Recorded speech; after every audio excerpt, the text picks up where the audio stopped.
अवश्य प्राप्त होता है। तो भाव से ठाकुर जी की कथा का रसास्वादन करें।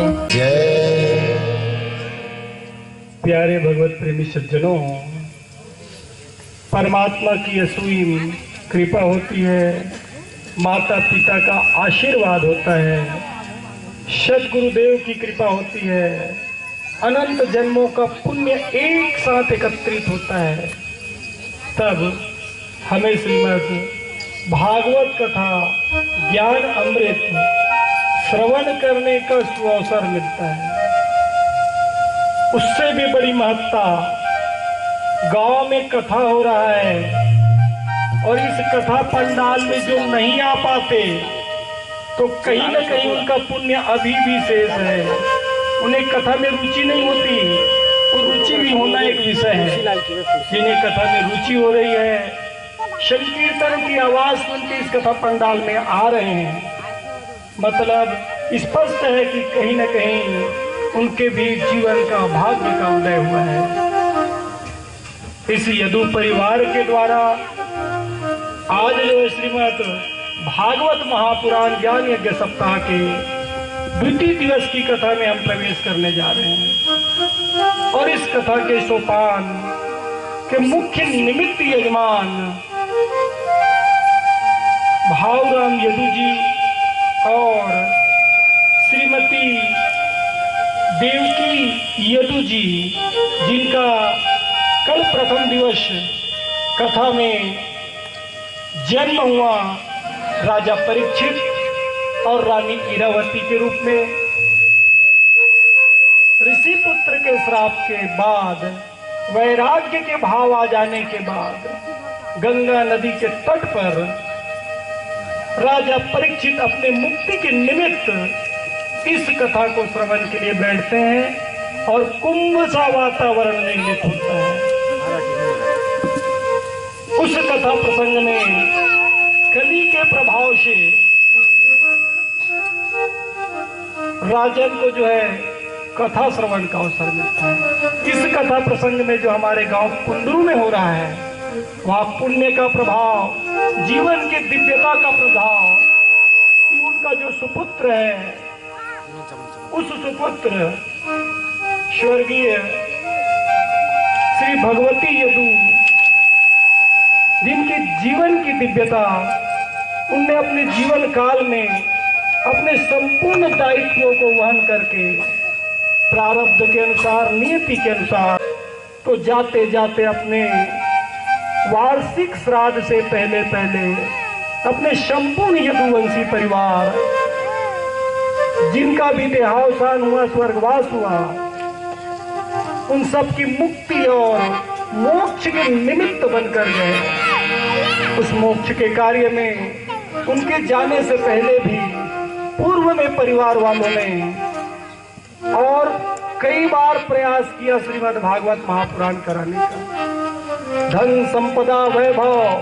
खाली इतने होने से आप भागवत नहीं करा सकते, साथ में राधा रानी की कृपा हो, आपके पुण्यों का उदय हो और आपके परिवार में एकजुटता का वातावरण, सब एक मत होते हैं, सुमति का वातावरण निर्मित होता है, पुण्य भी एक साथ एकत्रित होता है, तब कहीं जाकर भागवत कथा करा पाते हैं। कहीं न कहीं जस नाम तस गुण, जिस समय उस बालक का नामकरण रखा गया, उस समय उस बालक का नाम भगवती रखा गया, और वो जाने से पहले अपने जीवन को चरितार्थ करते हुए इस परिवार में सबसे पहले गरुड़ पुराण हुआ, और वार्षिक श्राद्ध के निमित्त आज उसी भगवती के निमित्त भागवत महापुराण का आयोजन है। जितने भी परिजन ने पूर्व में संकल्प किया कि हम भागवत कराएंगे, हम भागवत कराएंगे, लेकिन नहीं करा पाए, उन सबको भी तारने के निमित्त, क्योंकि शास्त्र कहता है आपके मुखारविंद से एक बार भी आपने किसी को दिया, ऐसा भाव आता है, और अगर आप नहीं करते तो संकल्प अधूरा करने के कारण आपको जो है नरक में जाना पड़ता है। उन सबको मोक्ष दिलाने के निमित्त यह जो भागवत कथा का आयोजन उनके सुपुत्र राकेश यदु और दीपक यदु, दो पुत्र, साथ में उनकी बहन भारती यदु, ऐश्वर्य यदु, ये दो पुत्रियां, साथ में उनकी पत्नी जो अपने बच्चों के पिता के निमित्त, जो गरुड़ पुराण में आचार्य के मुखार बिंद से बताया गया था, उन सबको पूरे परिवार ने माना कि उस पिता ने जो छोड़ के गया है उसके मोक्ष के निमित्त जो भी कार्य है हमें करना पड़े तो यह त्याग के भाव के साथ करे। तो ऐसे ही उनकी पत्नी श्रीमती रेखा यदु और इन सब ने मिलकर इस महाआयोजन को रखा। पूर्व में संकल्प किए हुए दादाजी स्वर्गीय श्री खेतूराम जी, श्रीमती फूलबाई यदु जो दादा और दादी थे, उनके भी मोक्ष और मुक्ति के निमित्त बने। साथ में जन्म देने वाली मैया स्वर्गीय श्रीमती तीजियाबाई यदु, उनके भी मुक्ति के निमित्त बने। और अपने छोटे भाई कामता लेखनी यदु, उनको भी आगे जीवन को किस तरीके से जीना है, परिवार को किस तरीके से संचालित करना है, उसके लिए भागवत संकीर्तन का आयोजन कर इस कथा पंडाल में जो भी ज्ञान बताए हैं उन्हें वो जब जीवन में आत्मसात करते हैं उनके अधूरे कार्य को पूर्ण कर पाते हैं। ये पिलग्रिम बने। साथ में जिन बड़े बुजुर्गों का मार्गदर्शन रहा और जिनका भी स्वर्गवास और मोक्ष बने, स्वर्गीय संत राम जी जो कि उन्हीं के परिवार में आज बाके बिहारी भगवान को संरक्षण का जो अवसर मिला है। साथ में जोगी राम जी जो कि निरंतर भगवत पंडाल में सबसे पहले आते हैं और आकर के हम लोगों को जो है भगवत भगवान को, राजा परीक्षित को, रानी लीलावती को, सबको जो है सागर स्वरूप जोगी राम जी, गणेश जी, भगवा जी, स्वर्गीय ठाकुर राम यदु जी, उनके भी मोक्ष के कारण बने। और समस्त यदु परिवार सब ने जो है बढ़ चढ़ कर अपना योगदान दिया। उसके साथ साथ जिन लोगों ने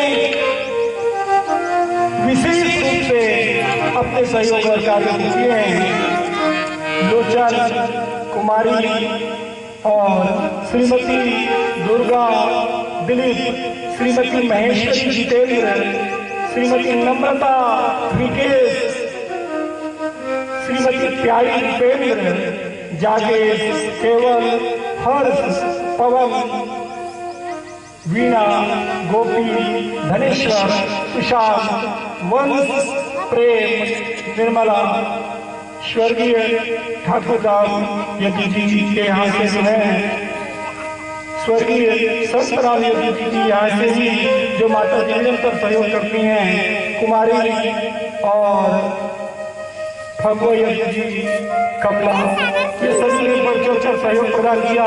साथ में बहनों ने अपने भाई को, अपने परिवार को संचालित करते हुए उनके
तानि सर्वाणि नश्यन्तु प्रदक्षिणायां पदे पदे। जलेन शिखरेण कर्णेन आरतिक्यं प्रतिवेदितामत्याधिक्यं समर्पयामि। रोगान्तिरन्तरिक्षशान्तिरावासान्तिरोषधयः वनस्पतयः शान्तिस्वरेव समाशान्तिरेदयः सर्वं शान्तिर्भवतु। चलिए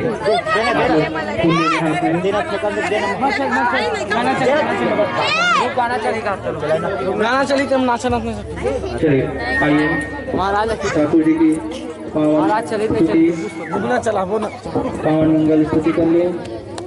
भगवान से निवेदन कर ले, विनती कर ले कि हे भगवान हमारे दैविक ताप को, दैहिक दैविक भौतिक तीन तापों को हमें निवृत्त करें, हमारे पापों को क्षीण करें और हमारे भक्ति को स्वीकार करके हमें कृतार्थ करें। आइए भगवान की पावन मंगल स्तुति करें। हाथ जोड़ के सभी सही भाव से भगवान का ध्यान करें।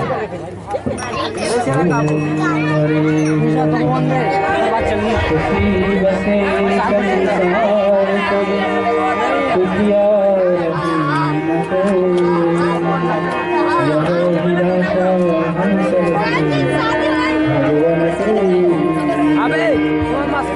विद्या बुद्धि तेज हो सबके भीतर है, दूध सूत धन ध्यान से वंचित रहे न कोई। पाप से हमें बचाएंगे करके दया दया, अपना भक्त बना के हमको करो। दिल में बड़ा उदारता, मन में प्रेमता, बेटा निहार के बिना